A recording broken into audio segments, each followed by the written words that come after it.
ఇది దొంగల రాత్రి అమ్మ ప్రత్యక్షం కథకు రెండో భాగం. మొదటి భాగంలో దొంగలు భయంతో పారిపోయారు. ఇప్పుడు ఆ రాత్రి తర్వాత గ్రామంలో జరిగిన మార్పులు, దొంగల జీవితాల్లో జరిగిన పరివర్తనం, కాళికామాత మహత్యం మరింత గొప్పగా ప్రత్యక్షమైన విధానం. కాళికామాత మహత్యం ఎపిసోడ్ 5 రెండో భాగం పార్ట్ 2.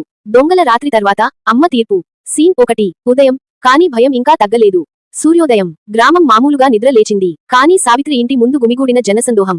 నలుగురు దొంగలు నేలపై కూర్చున్నారు. ముఖాలు తెల్లగా, కళ్లలో భయం. గ్రామ పెద్ద రామచంద్రయ్య, రాత్రి ఏమైంది? నిజం చెప్పండి. దొంగ 1 వణుకుతూ. మేము లోపలికి వెళ్ళాం. ఒక్కసారిగా గది చీకటైంది. అమ్మ రూపం ప్రత్యక్షమైంది. గ్రామస్తులు ఒకేసారి, ఏం రూపం? దొంగ 2, నల్లని రూపం, నాలుక బయటకు, ఖడ్గం చేతిలో. ఆమె కళ్ళు మంటల్లా మండాయి. సావిత్రి మాత్రం నిశ్శబ్దంగా నిలబడింది. సీన్ 2.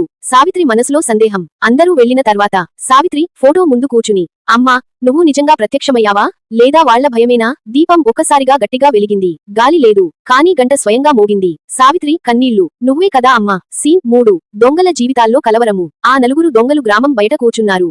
దొంగ 3. నిన్న రాత్రి నేను ఆమె కళ్లలో చూశాను. అది కోపం కాదు, హెచ్చరిక. దొంగ 4. ఇక నేను దొంగతనం చేయను. ఆమె మాటలు వినిపించాయి, పాపం మానుకో అని. దొంగ 1. మనకు ఇది రెండో జన్మ. సీన్ 4. గ్రామంలో మరో పరీక్ష. కొన్ని రోజులు గడిచాయి. ఒక పెద్ద వార్త, గ్రామానికి బయట గుంపుగా దొంగలు వస్తున్నారట.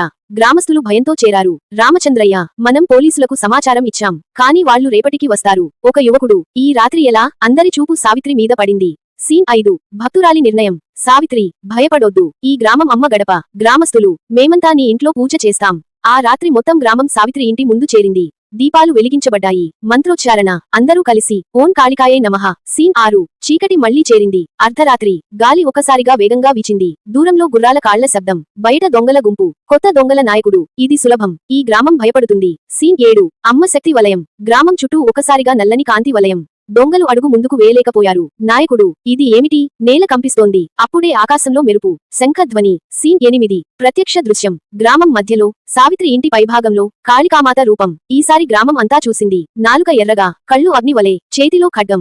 గంభీర స్వరం. ఈ గ్రామం నా ఆశ్రయం. భక్తులను తాకితే నాశనం. దొంగలు నేలపై పడిపోయారు. సీన్ 9. పరివర్తన. దొంగల నాయకుడు వణికాడు. నాయకుడు, మమ్మల్ని క్షమించు దేవి, ఇకపై చెడు చేయము. వలయం మాయమైంది. సీన్ 10. గ్రామం మారింది. ఆ రోజు నుంచి గ్రామం పేరు మారింది.